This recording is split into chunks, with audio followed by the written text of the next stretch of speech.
Okay, well, for everyone who's already here, I'm Jess Campbell from Aphasia Access. I'm sure most of you have seen my face at some point. We are going to get started, like I said, in just a minute. And I just want to make a note that if you have any questions, please throw them in the Q&A or in the chat. We'll make sure that we touch on as much as we can.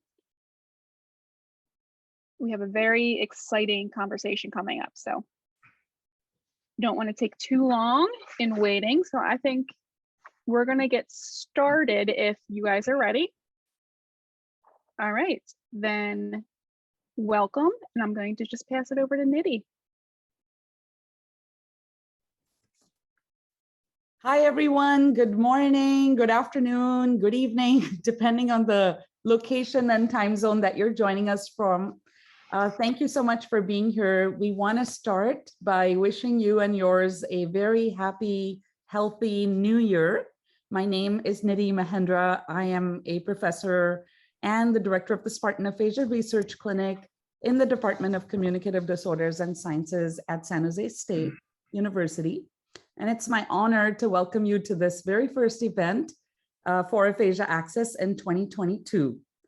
As many of you know, Aphasia Access takes seriously that vision that we hold until every voice is understood. And in that spirit, this interactive panel discussion is titled Equity is One Action at a Time and How You Can Make a Difference. Before I tell you a little more about today's discussion and introduce our panelists, I'd like to give a huge shout out to Aphasia Access for strongly supporting these open conversations and active dialogue on how we promote diversity, equity, inclusion, and belonging in the work we do every day as clinicians, scholars, and educators. I also want to give a huge shout out to Jody Morgan and Ruth Fink, Aphasia Access leaders that you know well, who provided a lot of momentum and support for planning today's panel on a topic that I know many of us care deeply about. As Jess has mentioned, she will be our able moderator for today's panel discussion, and she will do this by posing to the panel some open-ended questions that we will then take to some different places based on our experience and some ideas and suggestions that we want to offer our wonderful audience today. So I'm going to go ahead and tell you that our hope is that we offer you some points of reflection, some inspiration, and definitely want to end with some actionable ideas that you can take into your clinics, your classrooms, your research studies, or in generally thinking about where we need to go next in aphasia care. I'm now going to introduce my wonderful colleagues and long-term collaborators, Dr. Jose Centeno and Dr. Maria Munoz. Maria Munoz is a professor in communication sciences and disorders at the University of Redlands in California. She obtained her PhD at the University of Texas in Austin and was a participant in the Multicultural Leadership Training Program. She teaches, conducts research, and publishes in areas related to social justice, multicultural issues in speech pathology, and acquired neurologic impairments in speech, language, and cognition. Her particular area of expertise is acquired aphasia in monolingual and bilingual Spanish speakers. And with our first questions, the panelists will tell you a little bit more about their current work in aphasia. Next, I'm going to introduce good friend and colleague, Dr. Jose Centeno, who is a professor of rehabilitation and movement sciences and a certified SLP. He conducts research that responds to the clinical needs of the growing ethno-racially diverse geriatric populations that have chronic age-related disabilities. His research falls at the intersection of neurolinguistic theory, post-stroke rehab services, and ethnogerontology. Specifically, his interventions in post-stroke verb use in Spanish speakers have generated how we might better support post-stroke aphasia recovery in monolingual Spanish and bilingual Spanish-English speakers. And as I introduced myself to you before, in my role as the director of SPARC, or the Spartan Aphasia Rehab Clinic, my current work falls in the line of being the person responsible for the financial sustainability of my aphasia clinic, as well as, I guess, the intellectual vitality of the services that we offer. And my current collaborations are with audiologists and nurses at our university, as well as with Dr. Esther Kim and her team at the University of Alberta, in looking at how we might offer low or no cost ICAP services in a university clinic environment. And with that, I'm going to pass it over to Jess to kick us off into this dynamic conversation. Thank you, Nidhi. And again, thank you everyone for coming, and welcome to our panelists. Like Nidhi mentioned, we're just going to start off by, if you wouldn't mind sharing some more information about your current work in aphasia, anything along those lines. We'd love to hear it. Jose, you're unmuted. Why don't you start first? Oh, okay. Thank you. And thanks again, Nidhi, for inviting me to be part of this great panel and great issue that we're going to be talking about. I thank you, Aphasia Access, through Jody Morgan and Ruth Fink, in supporting this idea as well. What am I doing now? I mean, my research has evolved, as you know, Nidhi talked about, from verb morphology in bilingual, monolingual Spanish speakers with aphasia to other areas such as assessing clinical services, speech language pathology services with diverse populations in neuro rehabilitation, because I've been interested in finding out what's going on in terms of the gaps, where the strengths are, where we can enhance teaching and research, and the areas where we can focus. And from there, I moved on, and it's still, you know, I'm still interested in verb morphology and those other areas, but I moved on to community participatory research to find out from the caregivers of individuals with aphasia, with people with aphasia of Hispanic, Latinx background, what the needs are in the particular community. And that's where I'm focused right now, in gathering that input from caregivers to see what the needs are, where the gaps are, and what the facilitating factors are as well, to see where we can improve the services. So that pilot study is going on at the moment, and that's where I am at. Maria? That's really interesting. I'm thinking, what happens next? That's exciting. I have been studying particularly bilingual aphasia in Spanish and English speakers for some time, starting in code switching, looking at issues of assessment.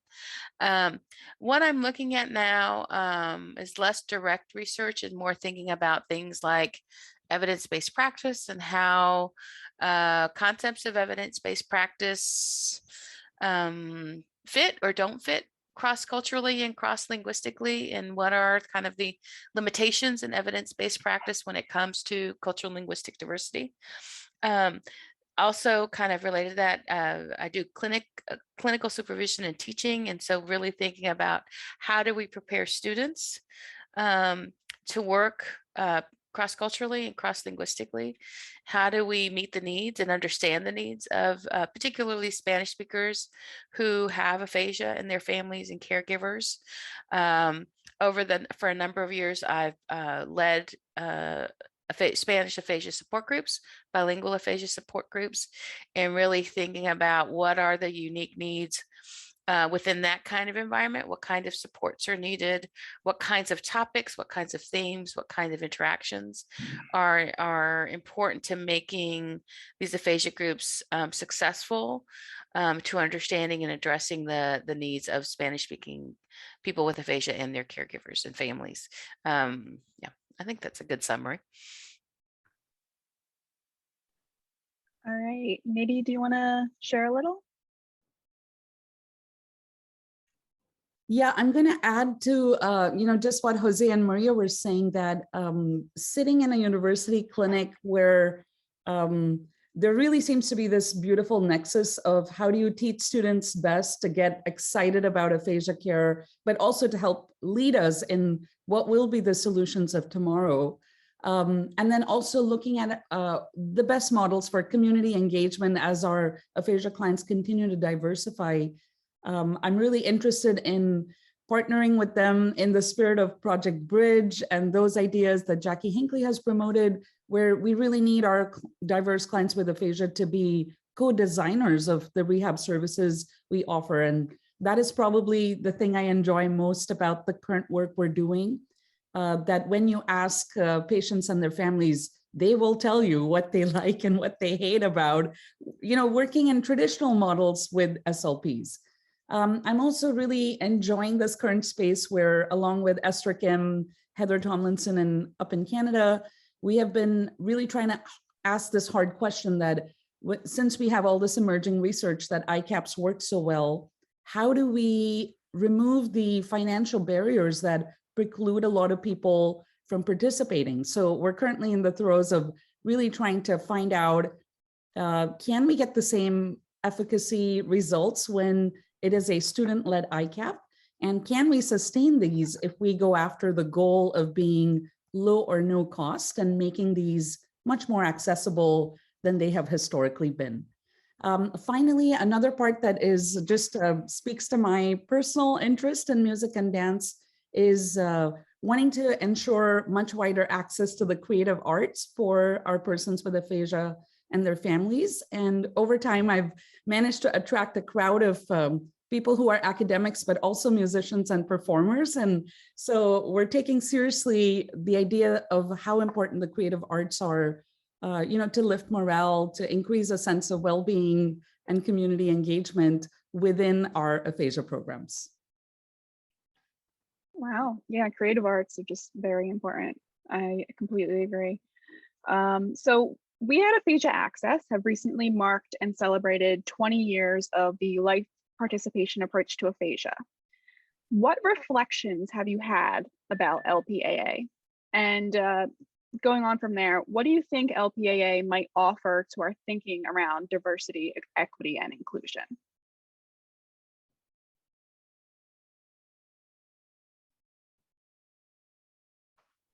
Don't everybody speak at once. Okay. So I think that the LPA approach has been very proactive and helpful to bring a different approach and involve and engage us as practitioners in collaboration with our patients, our clients, to co-produce therapy in a way that re-engages those people with aphasia back into their communities. The LPA approach has been fantastic that way, and all the groups that have been created around the world to use this approach. In terms of diversity, I think we are at the point that we can expand the scope of the LPAA to integrate, to acknowledge what's the needs of the growing diverse populations that we have in aphasia rehabilitation. And I don't know how much time I have. I don't want to take over the whole thing. I have so much to say about this. I'm sure everybody has. But with what's going on, we started last year in terms of bringing up those issues back and putting them on the table in terms of the needs of the underserved communities, needs that have been there for the longest time. And it took all this social unrest to really amplify to the world that we have to do something. And across many areas of our lives, and in healthcare, particularly public health, where we have to really bring that angle of and the voice of diverse populations to bring their perspective, bring their needs, bring their realities, their histories in rehabilitation. So going back to LPAA, I think we are at the point that we should use that momentum to see how we can integrate the history, the chronicity of issues that underserved populations have experienced throughout their lives in and the ways that we can facilitate recovery as we also acknowledge their life histories. So I'm going to leave it at that. I have much more to say, but I'll expand on that much later. I'll go next and let Nidhi kind of wrap it all up. Building on what Jose just said, for me, LPA has been interesting because I think it really kind of just gave structure to things that I was already doing, and philosophies that I already had about what aphasia assessment and treatment should be, in terms of very client focused and client centered and client participation. And so I think from that perspective, it's, for me personally, it's felt very natural, because it is person first, and that's kind of really how I've always approached aphasia work. And so I really like it from that perspective. I do think, going back to evidence-based practice and one thing you think about when you're thinking about evidence-based practice and cultural linguistic diversity is, how flexible is an intervention? How much do you have to change an intervention to make it appropriate for this cultural linguistic group? And at what point does it stop being that intervention, right? Because you've changed it so much, it's something else. It doesn't mean you can't use it, because it doesn't mean you can't do it. But you have to recognize that any evidence doesn't really apply because you've turned it into something different. And that's okay, but it's recognizing that. And when I look at something like the LPAA, it's not an intervention per se, but it's a philosophy that has a lot of flexibility. That if you think about, okay, person first, then this person and what they value and what they believe and what they need is what's guiding this. So does it matter what culture they come from, right? Because I'm listening to them. And so you would think that the LPAA is kind of culturally neutral. And I think that's where the danger lies when it comes to LPAA, is this idea that it can be anything. And I think it can be, but I think it has to be done thoughtfully. And I think we have to recognize that, 90% of SLPs are monolingual, white, and female. And that's okay. Well, I do think we need more diversity, but that's a different conversation. But it's recognizing that every SLP comes at even something as fundamentally client focused as LPA from a particular cultural worldview. And so when we think about how we're interpreting what the patient's saying, what the patient tells us they value, what the patient prioritizes, we're always filtering that through our own cultural lens. And so we may miss things. I talk about this almost every time, but I always think about Carol Westby's example about the three little pigs, where she talks about how she was working with Native American children, and they were telling the story of the three little pigs, and how, she was talking to someone about how the cultural worldview of Native Americans is fours by the ordinal, north, south, east, and west. And she thought, well, not my three little pig stories. And so she went back and re-listened to the three little pig stories and was listening to the stories. And they said, once upon a time, there were three little pigs. One went north, one went south, one went east, one went west. Like, that's four pigs. And so what she found was that the transcribers were tossing out the fourth pig because it didn't make sense to them. So they were tossing out the fourth pig because there should only be three pigs. And it was not in any kind of conscious way. It was just their worldview was three pigs. Native American worldview was four pigs. And so the people who were making these decisions were tossing out the fourth pig. And so I think that even with something like LPAA, we have to recognize that what information we're getting from the client is being filtered through our worldview. And we can't toss out the fourth pig. We have to make sure that we are hearing what they're telling us, because our biases, our, our prejudices, or, all those things are going to come into play as we're filtering it.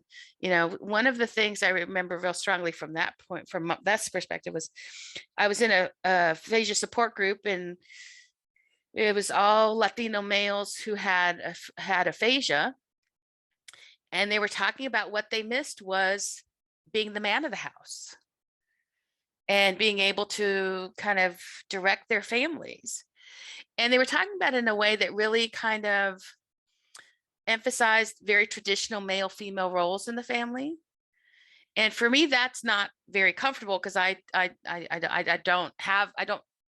don't live by traditional Latina female roles, and I had to let go of my own biases of, women can do more, women, because that's not their worldview. And I had to let my own biases go. So I think even with something as open as LPAA, we have to recognize that we are interpreting that from a particular way, and we have to start addressing those kinds of topics and thinking about how do we expand it to make sure that we're being inclusive in how we think about and understand what people with aphasia and their family members and loved ones value.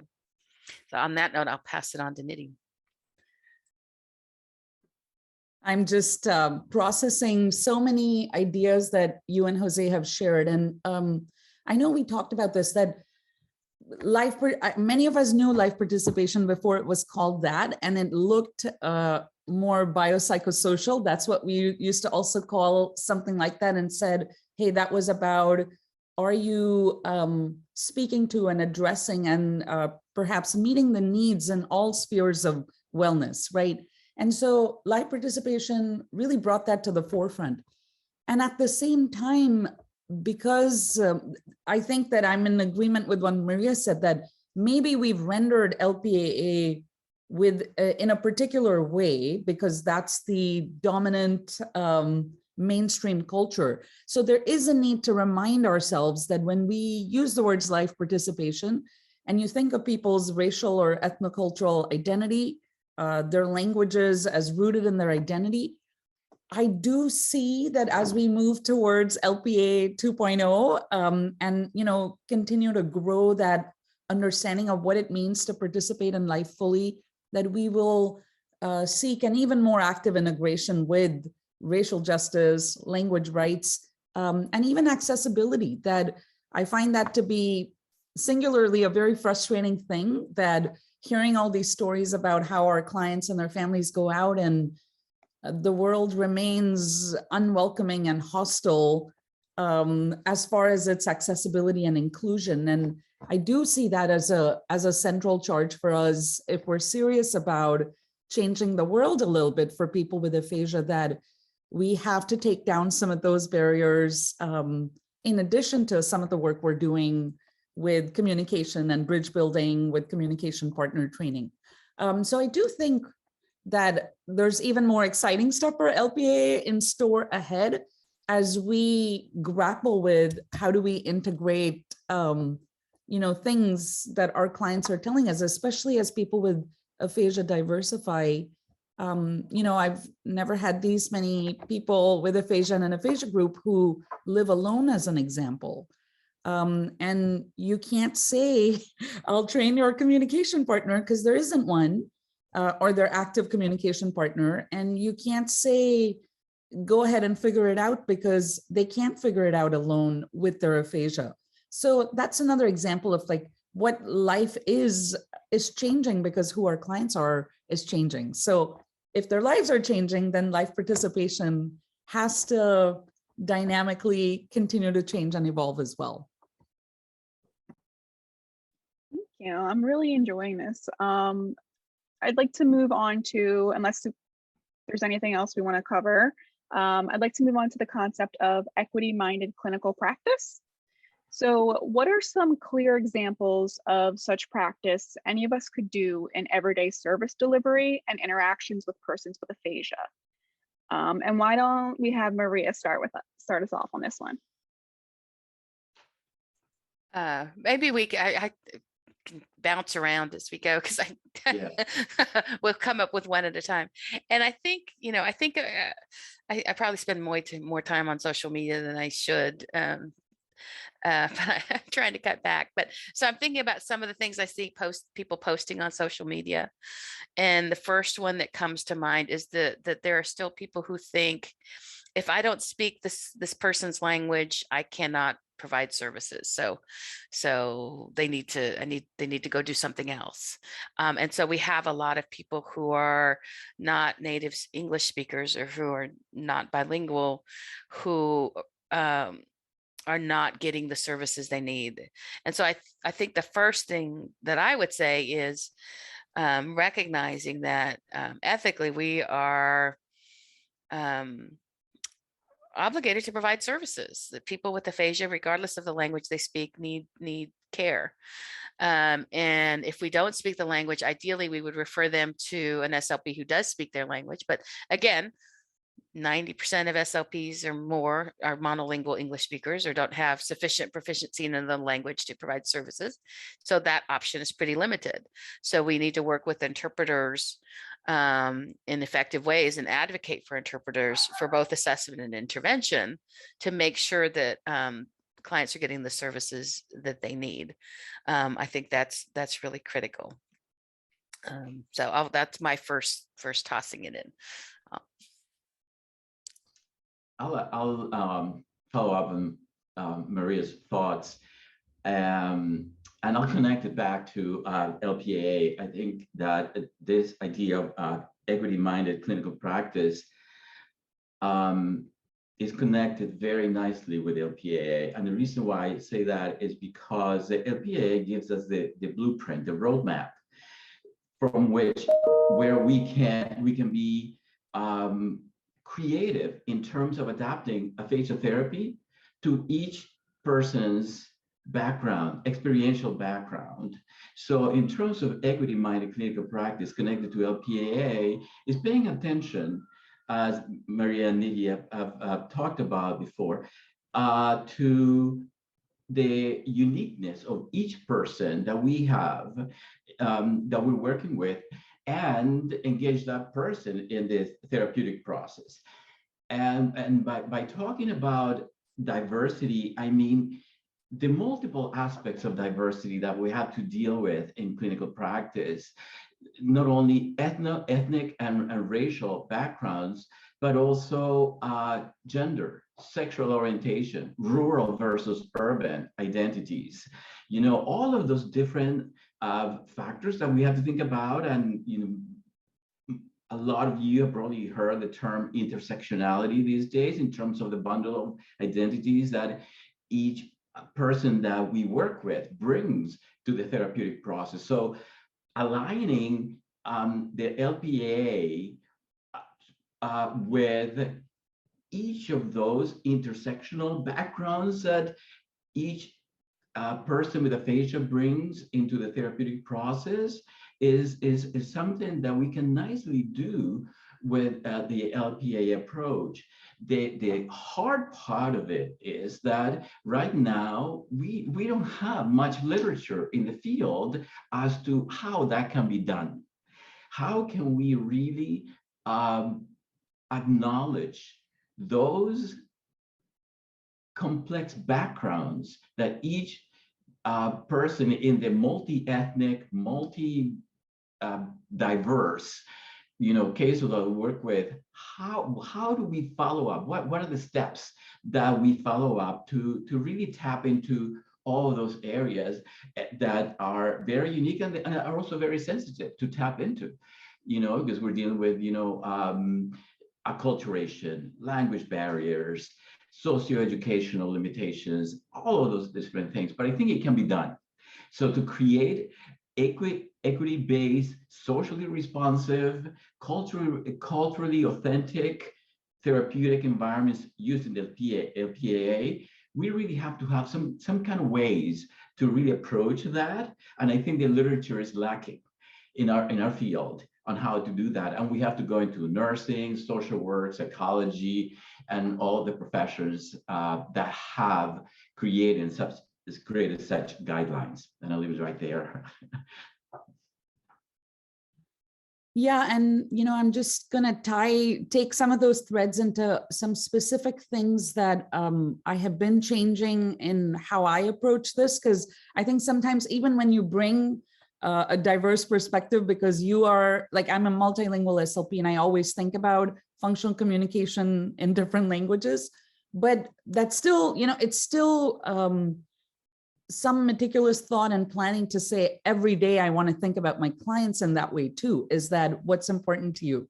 So if I were going to change some things in how we're teaching students to assess and how we do everyday assessment, there can be situations where you're not immediately set up to access an interpreter. I get that, but I also want people to think about that is unacceptable, right? That we are communication specialists and we need to be able to advocate for interpreters, right? And in this world where you can access phone, tablet, in-person interpreting, I think even in university clinics, so we're trying to do this change in our department, and I'll keep you posted how it rolls out. But last year, for the first time, we started to set aside clinic budget for interpreting services, because we had fallen into a pattern where the person needs a Mandarin interpreter. Okay, we can't provide therapy. Let's move on.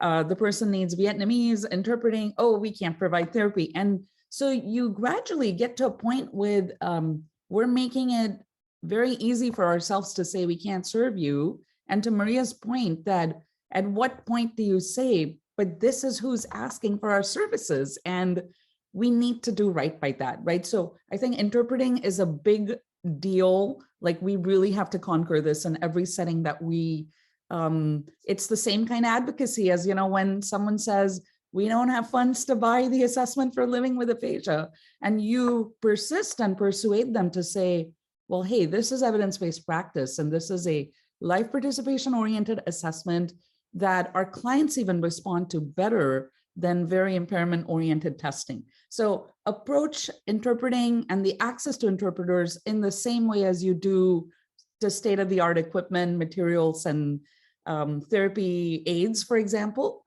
So that's the first one. The second one is we really need to take, we believe in psychosocial histories, and we do that very well. What we do less well is a language use an experience history to sort of understand what is the functional communication landscape, and does it show up differently in different languages? Because it absolutely does. Like, when we ask, we're able to see that our clients are functional in some languages in ways that they might not be in English, and vice versa, that sometimes they're struggling more in a language they held very dear and are looking for bridges back to that language because it's rooted in their identity, right? So I think the interpreters and the language experience and assessment questionnaires are two I want to put out for now, and see if there are other thoughts that are coming up for Jose and Maria.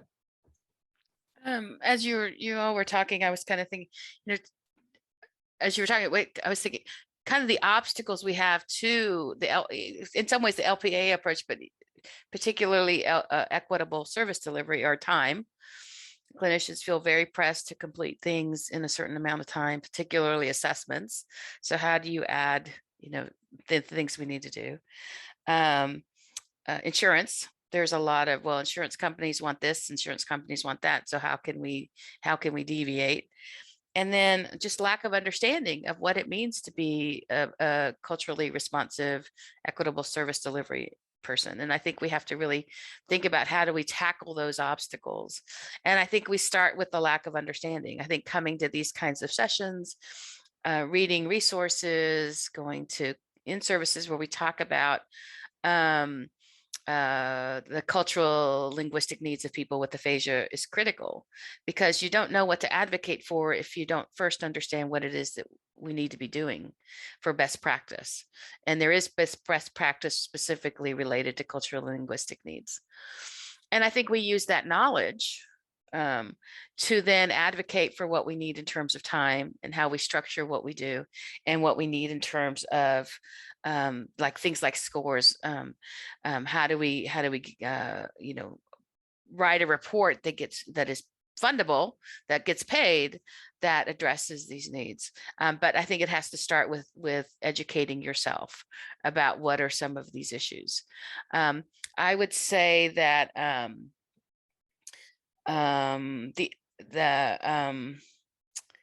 things like an assessment, we really need to factor in some time for addressing things like Nidhi just talked about, the language history and language use, and not feel constrained to doing like a Boston or a WOB or something, because those don't lend themselves very well to something like the LPA approach and really knowing kind of what someone needs. And so starting to rethink, and Kagan and et al. Kind of related to this LPA, talk about the AFROM and how do we assess what's important. And I think we have to start thinking about that both from just a general, how do we understand the experience of this person with aphasia, and not just, but also then expand that to also understand their cultural linguistic needs. One thing I do that is just say, talk me through your week. You get up on Monday morning, you get up, what's the first thing you do? Go through that. Okay, what's the weekend? What are things that you want to do that you used to do that you can't do now because of your communication? And that starts opening up to their cultural experiences. We could start thinking about functional goals, and it may be things I would never do. So going to synagogue on Saturday, or going to, see a particular show, or like when my mom watches a lot of telenovelas. If she had aphasia and couldn't watch that, we'd have to figure out a way to get her access to her telenovelas. So even just understanding what their life looks like opens the door to understanding how we can start impacting their life in positive ways.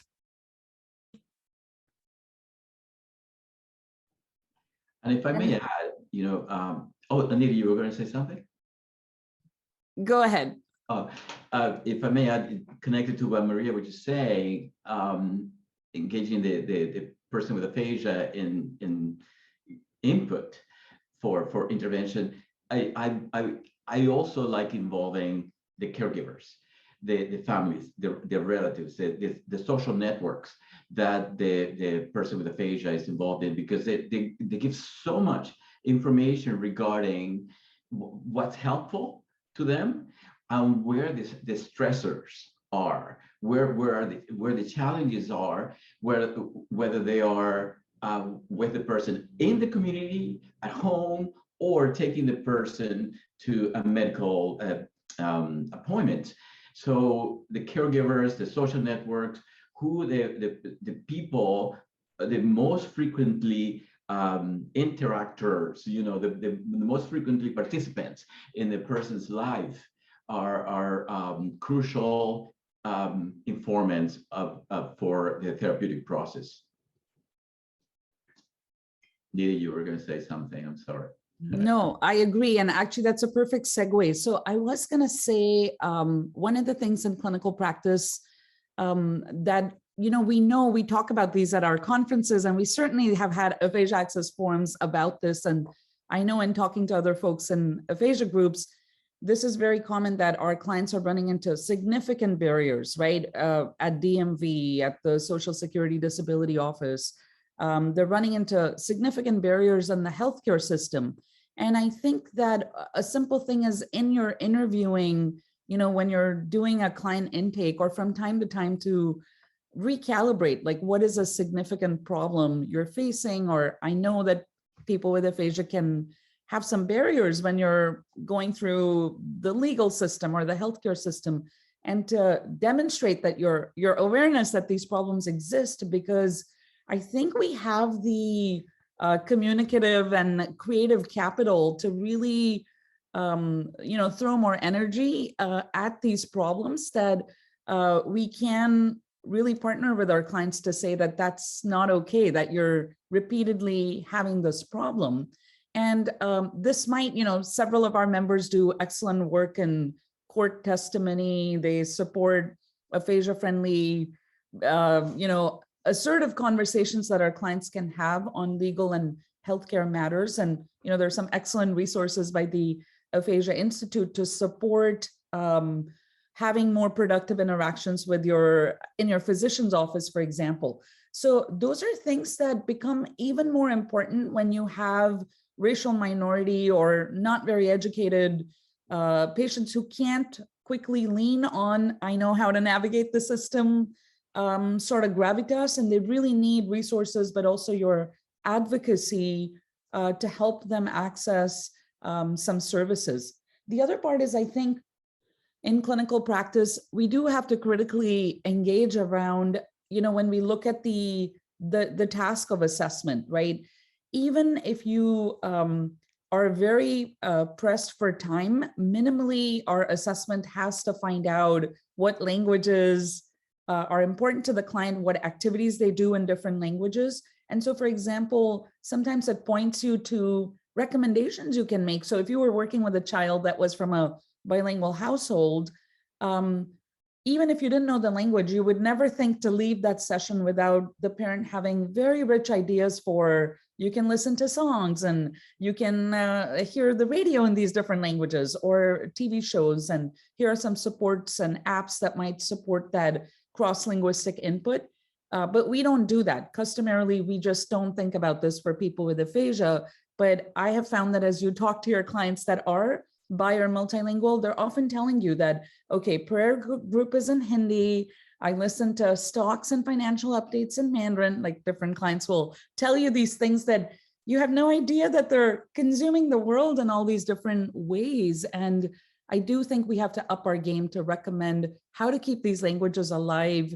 Even if I'm not the one speaking it, I have to kind of break out of that mold and find other resources and ways to continue to stimulate these languages for our clients. I absolutely agree. When we think about what we do, we have to ask, what language do you do that in for patients who are bilingual? And just to add on what was said, things that came to mind, what we do should matter. Going back to what Nidhi just said, are they needing to navigate the DMV? Are they needing to be able, what do they need to do?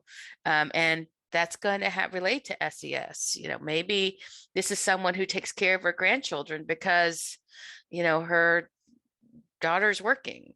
It should matter. And so maybe we work on a script like for going to the DMV or for doing particular things. And it should matter within the cultural context and their personal needs. And the other thing that came to mind as Jose was talking was this idea of social networks. And I started thinking about collectivist cultures. And, we tend to define success as XX will independently do Y. And to me, I always kind of get stuck on that independent because not everybody values independence. For a lot of my Spanish speaking families, their relationship is the caregiver is with the patient all the time, and that's how they want it. And that's how it's going to be. And we can sometimes look at that and say, oh, that's a problem because this patient needs to be able to do this on their own. And for that family, that it very well may not be a problem. And so the goal may become about doing this with family support, because that's going to be part of their everyday.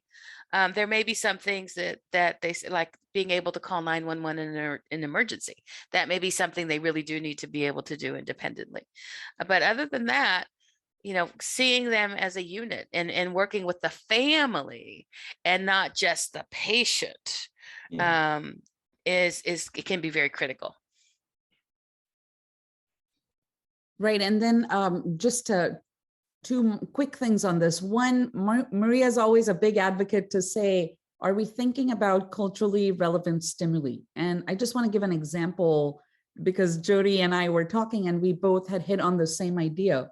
So when, in the wake of the George Floyd murder and our communities were all just in so much unrest, as were many of us, sometimes you make choices when you're running aphasia groups around discussion topics and book club topics. And Jody and I independently had used the book Hidden Figures in our book club very intentionally, because we wanted to provide the frame for, yes, this is the book club, but we want to build this bridge to what is happening in our country and our world. And in our experience in running that book club, it was so transformative because it just blew open the door to talk about racial tension. And our clients were actually doing all kinds of things, such as going to protests and wanting to talk about this. And, to talk about, many of them were in biracial families. And it just put them in a position to really make sense and bring their voice to that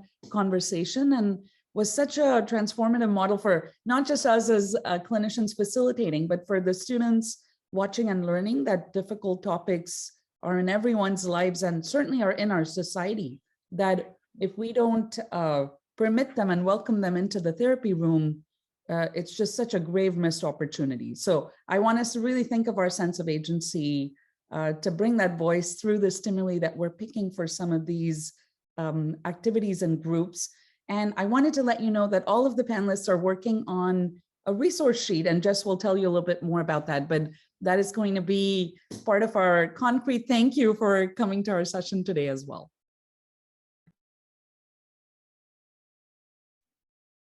All right, great. Real quick, before we move on to the next question, there is a question from the audience I wanted to make sure that we hit on because time. So what does being a culturally competent clinician mean to each of you? What principles do you consider most important when working with bilingual clients? And some of that might have already been covered in things that were talked about, but specifically for you, what does being a culturally competent clinician mean? Anyone want to start? So I'll give you the sense with which I'm sitting on that question today. And so to the answer of the bilingual, serving bilingual clients, for now, I'm going to say all of the above, because we did talk a lot about that in the just the shortly preceding discussion. But two things around the cultural competence that sit with me. One is just being humble. I just don't know everything, and I need to learn this from my clients, and also, from my peers who have nailed certain things in service delivery or the right framing or engagement with the community. So humility is just completely key. And I think Aphasia Access has that as a strength. We've modeled that so well from our initial summit that it's really about learning together, sharing mistakes made, but also real successes. So humility is key. And I think the second one is self-criticism or critical reflection, right? That we love our work, we love aphasia, but we have to critique our ways and frames of doing certain things, not because we dislike what we do, but because we want to do it even better. And I think that there is a distinction that we want to really aspire to, that continued and incisive critical reflection for who are we missing and what can we do better. That is a very difficult question to answer, because I have a hard time thinking about what cultural competence is, because it's so vast, the complexities, and I don't make it much harder what it is, but when you think about cultural competence, it encompasses so much. What is culture? It's the way we live. It's the way we think. It's the way we speak. It's the way that we interact with that. It's our world, and it's and when we think about cultural competence, I think the majority of people tend to think about minority populations, whereas culture encompasses all of us. We all represent a cultural background. So being cultural competent, to me, to bring all those complexities into one answer, is just being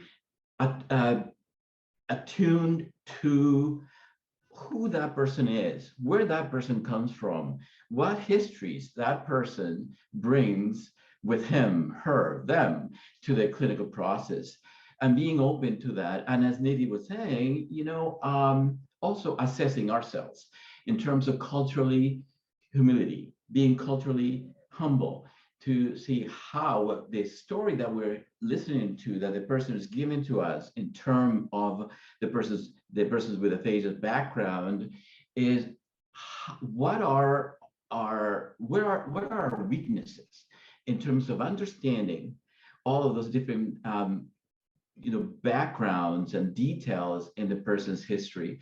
So how do we make our work culturally competent? Is by listening. I think by listening and paying attention to this whole person's background, not only in terms of behaviors, language, thinking. It's very complex, but I don't see any other way to put it, because we're all cultural creatures, from the background that we bring into wherever we go. So that's my answer. Just adding to that, because I think those are all very important, in building on what Jose was just kind of addressing, this idea that we often talk about diversity in two different ways. One way being everybody's diverse, which is true. We all come from cultural backgrounds. We all come from, whether it's ethnicity, race, religion, gender identity, that shapes who we are. And we all, one of the hardest things I do in work teaching a multicultural course is helping students who are mainstream American recognize they have a culture, that they have a worldview that they're coming from that informs what they do. But we also use diversity in another sense of other, that there is a mainstream American culture, and that if you don't fit into that, you are diverse. And I think it's important to recognize those distinctions, because I think sometimes if we focus too much on everybody is diverse, then no one's diverse. And we lose sight of the fact that there are people who are marginalized because of they're seen as other by the people in power. And that's what we're talking about. We're talking about power. And so when I think about becoming more culturally competent, I'm really thinking about for myself, how do we better serve people who are in this marginalized other category of diversity? Not because they are in any way less than or other, but that's how society and the services they provide diminish, are less than, because they don't speak the language, they don't have the financial resources, or whatever the issues are. So I think, how can we improve the work that we do for this group of people who do not fit in, the mainstream expectations? And I think what Nidhi and Jose have said are true, and what are great. And what I would add to that, I keep thinking of theory of mind. We need to be able to take someone else's perspective. We need to be able to see the world from their point of view. And I think that requires flexibility. We need to be willing to do things in a different way than what we're used to. And we need to be able to I always say, tell students, it's our job to bend to the client, not the client's job to bend to us. And so we have to be flexible. We have to be willing and able to do things in a way that they are responsive to. We have to be accepting. People are going to have worldviews we don't necessarily agree with, and we don't necessarily understand, but we have to be accepting. And then I think we have to be creative. We have to find ways to get things done. And going back to Nidhi's suggestion about incorporating the arts, things like, we were working with the patient on yes, no.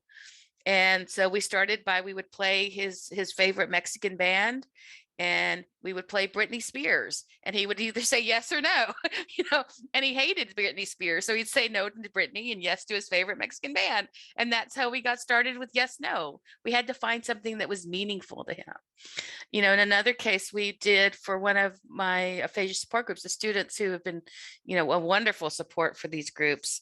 For October's group, we did Dia de los Muertos mask, and we worked collaboratively with someone from the art department, and she came in and we talked about the masks, and each person picked someone who had passed away to make the mask in honor of, and they talked about who this person was, and they talked about their mask. And it was a great way to tap into language and communication in a very culturally relevant way. And that ties to the creativity and the flexibility and the accepting of doing things in a different way than you might be used to. Thank you for answering that, and thank you for the question. So if we go back to clinical practice, many aphasia access members seek to transform aphasia care through systematic research. Systematic research. How do equity and inclusion considerations factor into research design in aphasia? I think, Jess, I think we left one question out. There was another question, principles to work with bilingual clients. The previous question had two questions. The one that was asked? From our attendee, yes. From our attendee? Yeah, I'm sorry. Do we want to cover? Yeah, go ahead. Yeah, well, I guess also Maria and Nidhi might want to say something, but I didn't want to miss that question because, I mean, language is so important.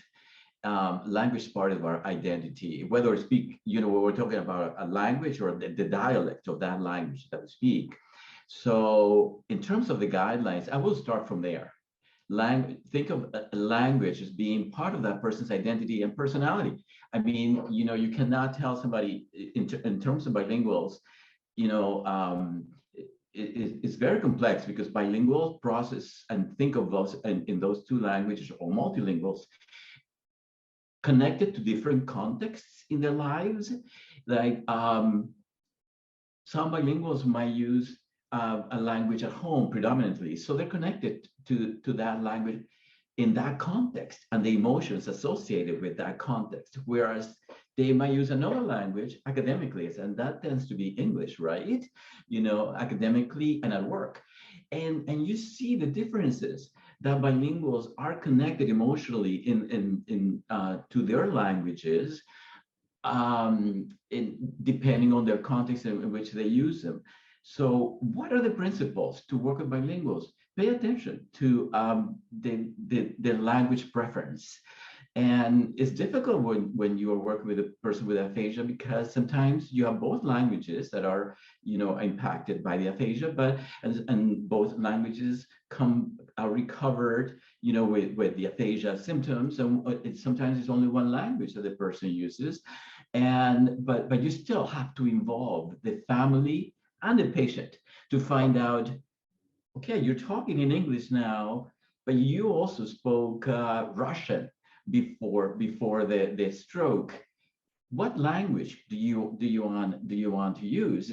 And the family has to be involved, because we have learned from the research that doing bilingually, treating bilingually a person with aphasia, there are these connections between the two languages, language similarities, or you're reinforcing the language system. All of those principles that have been described in the literature, but it's crucial to ask the family and the person with aphasia, what language would you like to use for therapy? That would be one principle that Maria and Nidhi. I would say kind of a key principle for me is recognize that they're bilingual. I mean, it's often that if someone speaks English, it's like, oh, since the majority of SLPs only speak English, like, oh, then I don't even ask, are you bilingual? Because we're both speaking English, we'll do that.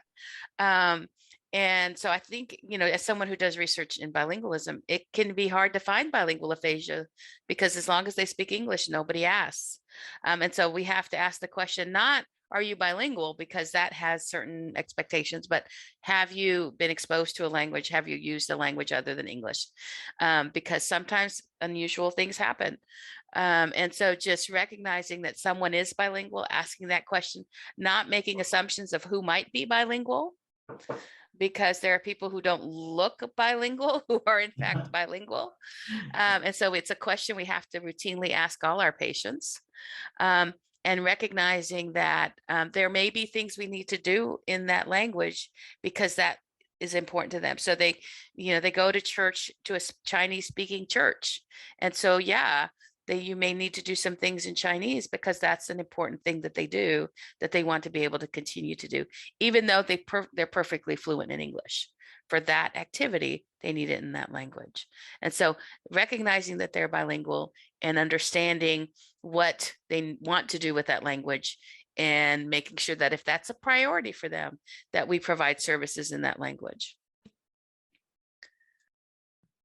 Yeah, and I'll just piggyback on that, maybe a big principle is accept that there are things you can do for bi and multilingual clients. So for example, we do have the resources. Let's say you have a bilingual client that you have doing copy and recall treatment, right? So this is where you've got words and they're copying them and practicing.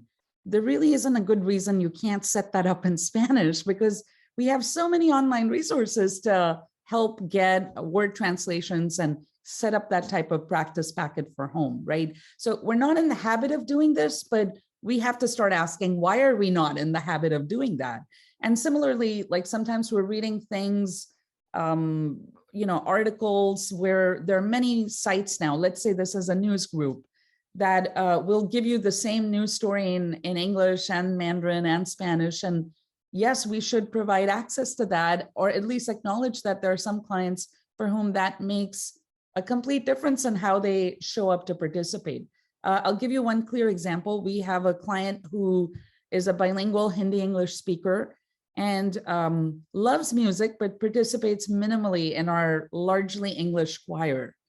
One day, she and her husband are walking in and she's singing like a sentence level Hindi song. So it didn't even occur to me that she might be able to sing full sentences in another language, because the view becomes so limited by what we're seeing and how the session is set up.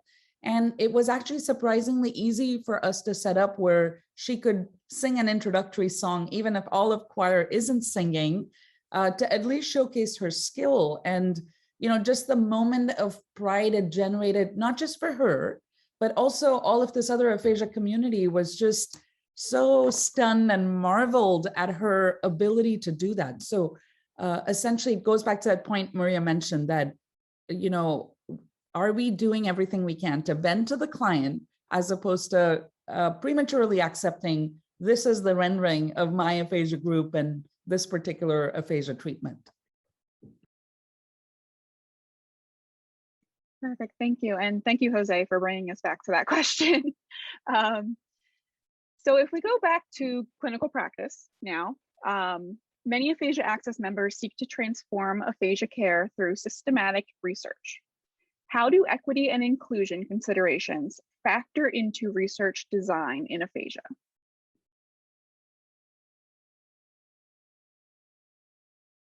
Anyone want to take it? Oh, there you go. In the design, and there's been, as all of us are aware, there is very limited research in the different populations that we work with, if we're talking about diverse populations with aphasia. And what's the problem? Well, there are many problems involved. I mean, this is one of the toughest issues that we have, is that there's very few researchers. To be equitable in terms of having the evidence to support clinical services, we need a larger pool of people doing the research to provide the evidence. But there's been a lot of issues in terms of even the research that has been published that doesn't report the ethno-racial backgrounds of the participants. So how can we generalize, the findings, the results to other populations? So I think, this is one of the toughest areas that we have in aphasia in diverse populations, is that we're talking about clinical services and strengthening the clinical services, but there are huge gaps in the research that we need to address, and that effort has to come from many sectors, institutionally where we work, but also from the funding agencies and the professional organization as well, in terms of trying to create the workforce and support the workforce and expand the workforce that can do that research to have the evidence, not only in terms of general aspects regarding diversity, but also group specific data. What applies to African Americans might not necessarily be translatable to Hispanics or to other populations like indigenous populations. So we need not only the general aspects of diversity in terms of research, but also group specific data, you know, and we have a huge challenge. So we're lacking, equity is lacking in the research that we have available, research evidence. I'll just add, in reality, we're really far behind a lot of other disciplines, psychology, social work, nursing, you know, a lot of other healthcare related professions have really tackled this idea of diversity, equity, inclusion, and what it means for practice in really meaningful ways. So when we look at things like cultural adaptation research and models for how do you consider the effectiveness of a treatment that was most likely developed with mainstream English speaking white participants as the majority. How do you take that and then apply it across different cultural groups, across different socioeconomic groups, different language groups? And there are lots of models on how you do that and how you can do that, but they're not in our field. So I think one of the first steps, as Jose said, is let's start identifying participants consistently and who they are in our research. And I think another step is to look at the models that are already out there and how they can inform how we do research here and how we might change what we do. Because there's models out there, they're just not in our field. Mm-hmm.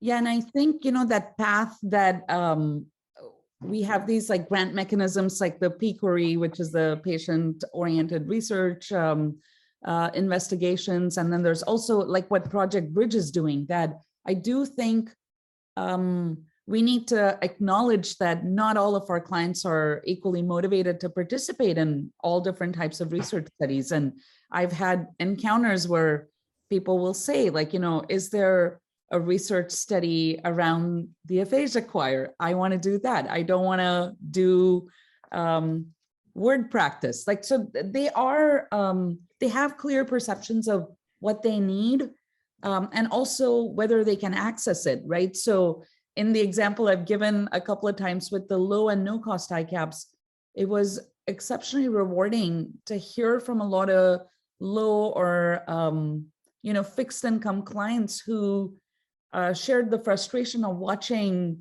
these wonderful treatment programs that cost thousands of dollars that you know, they have said in honesty, I will never be able to go to that as long as I live. Like, so they've given that type of dramatic statement to indicate how important it is that there be some type of access to them, right? We're seeing the same with telepractice, right? That strong preference for those that clients that might have higher physical disability, like it is here to stay, because when we were doing only in-person services, we were leaving a lot of clients behind. So this is the way, like, to sit in the experience of our clients really does inform the research questions that remain to be answered, right? That we really need to center their lives and the experience they have of prior research studies that may not have been productive or beneficial for them. And so they're trying to bring that voice to you, that this is the kind of study I want to participate in.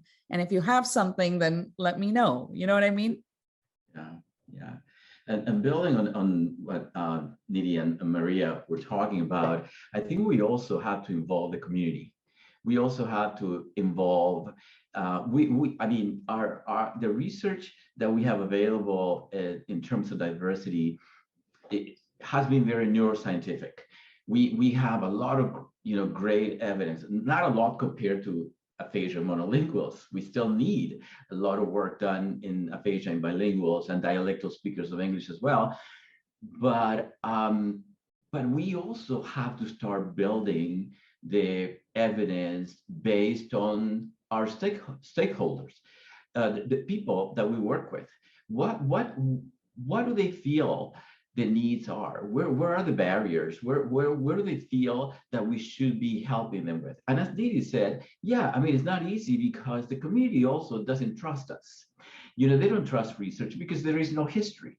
So we have to start from somewhere because they haven't been involved in research in the way that mainstream America has. And so gradually, we have to get our communities involved so they can give us the input to see where the needs are and develop the research agenda. And another area that I wanted to highlight is that we should also look internationally, because I see what is being published and being done in Australia, New Zealand, South Africa, in terms of their underserved populations. I think it's fantastic research. I mean, I like what they're doing in terms of collecting the input and building from that input, you know, in terms of strengthening where the weaknesses are and, you know, addressing the issues that are reported by the community. And they're doing a lot of that great research in Australia, New Zealand, and South Africa. So international, you know, building those collaborations, or, you know, to apply or adapt those research paradigms here will also be helpful for us.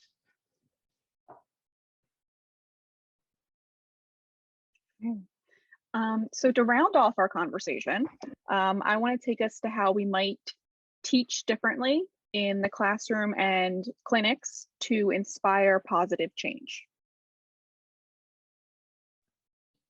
You need a whole hour for that one. You do. You really do. We're gonna, you know, we're gonna leave you, just to remind everybody, we have been working on this resource sheet that we really want to send your way. But I want to start on this one by just reading a quote from Bell Hooks, who many of you know was a distinguished professor and social activist that passed away in December. And one of her quotes was that the classroom remains the most radical space of possibility in the academy. And, you know, we've talked about how sometimes in research, or we haven't talked about, but we've thought about that in research and clinical practice, sometimes we're sitting in systems that really need a lot of change. And so they can be very constricting. But that's not the case in the classroom or the clinic that you design in a university environment, right? So we have so many beautiful examples, as our Bragg and Steele series has shown us, but I think we have to continue to innovate even more in the classroom. I think we're innovating very nicely in the university clinics, but what are we doing in the classroom? And are we really playing to the strengths of the generation that sits in our seats? So if you look at what a lot of our colleagues in business and engineering are doing, they're not thinking that they have the solutions and the students are just going to be presenting on these same solutions. In fact, they're using paradigms like design thinking, right? Or community engaged service learning, where they're saying, here's a problem the field and all these wonderful aphasiologists have not yet solved. What do you think? You know, and you're putting them into teams and giving them the basic principles, but letting them write that innovation in the course of a semester to really put their know-how of the world that they see, whether it's social media or art or activism, to tackle some solutions. So I see this as a space of clinical entrepreneurship that we really need to teach and aggressively model to our students, that we may have experiences and expertise, but we clearly have not solved everything, and we need you to sort of guide us. So I think we need more of that design thinking and also community engaged service learning, where you really are getting to see a typical day of a person with aphasia and to come back and say, these are all the places where they ran into significant barriers that we need solutions for. So those are just some things to get people thinking. I think that, you know, we need a foundational course in diversity in our training programs, a foundational course that will expose students to the range of issues that apply to diversity. I think we've been very focused on ethno-racial diversity, but there are a lot of different issues, a lot of different aspects of diversity that we need to cover. And we've covered a lot of those there in this during this hour and a half, in terms, not only in terms of language, but also identity, acculturation, cognitive schemata. Like we think in terms of how we experience life, right? And how testing, might not represent how we're thinking about or the language that we have stored in our minds. You show me something, a picture, and I connect it to what I have, stored in my mind. If I haven't lived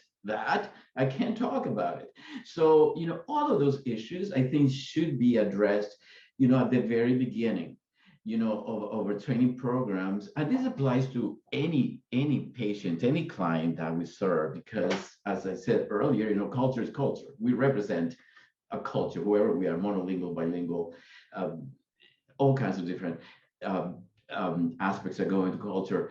So this foundational course is necessary that exposes the students, and then those principles should be infused throughout the curriculum, because having, and I'll talk something else about having the faculty, but we can create resources.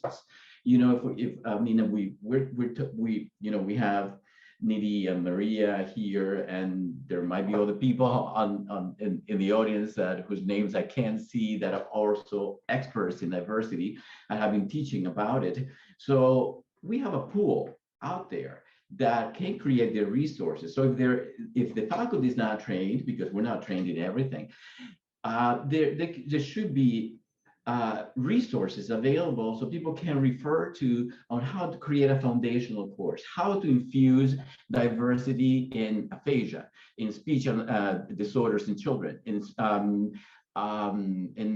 acquired speech disorders in adults. All of those courses can have a diversity component. So that's what I feel. I think that we should have a foundational course, and also diversity shouldn't just be compartmentalized into just one course. It should just be spread throughout the entire curriculum and connect the clinical experience to that. Because in many places where we send the students are facing a diverse population, unless in a very, which is very rare to find a place that is just very homogeneous, but pretty much students, whether they are in a nursing home, hospital, rehab center, they are facing the challenges of working with a diverse population.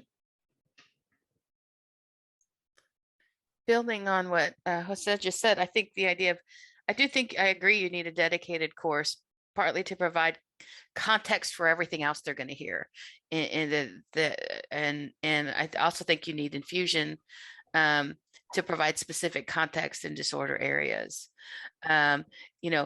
Students hear about aphasia or praxia or whatever it is, and they're presented in a very this is how it is way, without much context. So, we talk about non-fluent aphasia being, they have content words and they omit functor words and they omit bound morphemes. So they just use content words. Well, that's true in English. Broca's aphasia looks like a disorder of omission in English because our syntax is less complex. In a more complex syntactic structure with more bound morphemes, you get substitutions and errors. It looks different. And so starting to provide context, Broca aphasia looks like this in English and it looks differently in other languages. It's still fundamentally the same problem that manifests differently because of difference in language structure. One of the most powerful things I do in class is ask students, where did the cutoffs for bound morphemes come from? Because they all use them, they all embrace them, they all love them. And I ask, where did they come from? And they're like, I don't know. I'm like, well, you got to Google. Let's Google. And they find out they came with, from 3 white children of professors. Like, wait a minute. And so providing context, I think, is really important. And that's where infusion, doing that in the classrooms themselves, to recognize these are not fixed points is really important. And I think the other thing I would emphasize is Nidhi's point about we need to diversify the clinics. We need to have clinics that are welcoming to people who speak other languages and from other cultures.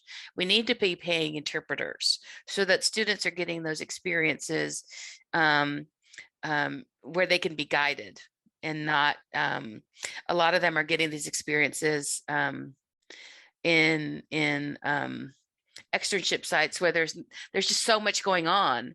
They're not really able to kind of process what's happening and what's the best practice when you're talking about cultural linguistically diverse patients.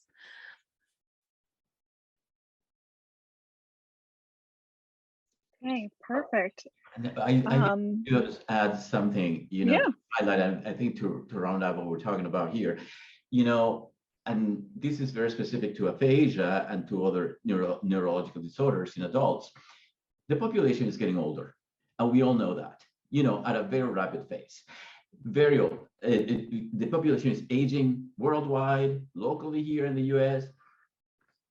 We need to have those issues addressed in the curriculum. So our practitioners in speech language pathology are aware of what's happening demographically, what's the context, where the needs are. And not only that the population is getting older, but it's also getting more diverse. Because as the population is getting older, there is more immigration coming in. And immigration is not young people coming in. The median age is 40 years old. So, 20 years here, 60, and all of those issues have to be addressed in the curriculum. That diversity is part of our life.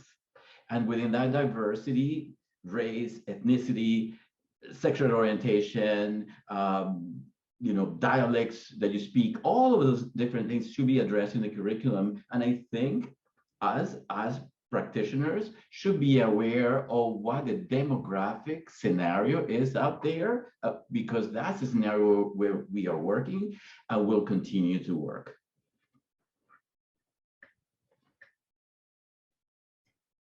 Thank you for adding that in, Jose. Now, I know this is a topic that we could talk about for hours and hours and hours on end, but we are coming to the end of our time here.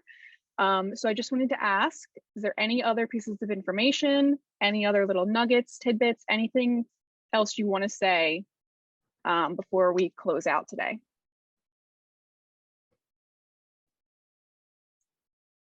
I would just say, one thing I've really kind of been focusing on lately is we don't need to reinvent the wheel. It's like, oh, I have to do these special things. I have to go figure out something else to do. We all have go-to treatments that we do. I use response elaboration training a lot. I use CART a lot. I use, PACE a lot. And so looking at those, our go-to treatments and saying, okay, what is the theoretical basis of this treatment? How does it work? Understanding that treatment and then thinking, okay, if I want to use it cross-culturally, cross-linguistically, what do I need to do? Is it responsive to that? So something like PACE, where you're teaching multimodalities, is pretty responsive to cross-cultural kinds of modifications. Something like CART, Nidhi mentioned the copy and recall treatment and using it in Spanish, and you can use it in Spanish, but you just have to use syllables and not single letters. And so, but that's a very easy adjustment that I made, and it worked really well with Spanish speakers. Letters did not. Oh, that was not CART, ACT, anagram and copy treatment, where you move the letters around. CART is really great because it's just the letters, but ACT, we were able to do it with a Spanish speaker, but we had to use syllables instead of letters. So what are your go-to treatments, and understanding them and adjusting them and figuring out how they can be adjusted for different languages, I think is a good place to start.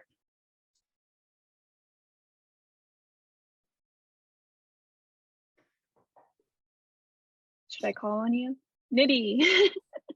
I was just going to, I'm in a bell hooks kind of mode, just because when I was a graduate student, many moons ago, I got to read her book that had a, just a transformative impact on me, and just thinking about learning. And when you think about all of these activities that we guide as clinicians or researchers. So whether it's therapy or research or processes in the classroom, it is inherently, a task of learning that you're trying to make happen.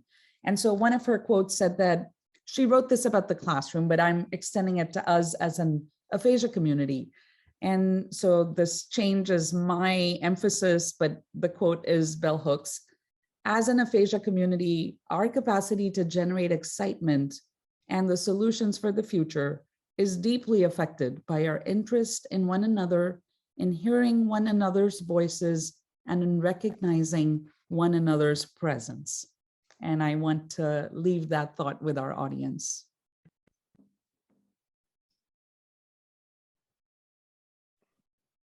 Perfect.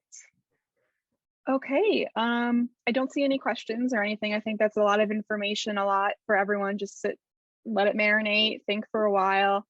So this has been fantastic. It's been, as Jody says, it's made her really think and inspired her to do more. So I want to thank maybe Jose, Maria, for joining us today and taking the time. And I want to thank all of our attendees for joining us today. Like I said, it's a very important topic. So once that resource sheet is finished and put together, I'll make sure that that gets out and it's on the website for you to access. That's it. Well, thank you. Thank you very much. Okay. Thank All right. you. Happy New Thank Year, you, everyone. Happy New Bye-bye. Year. Happy New Year. Bye. Bye.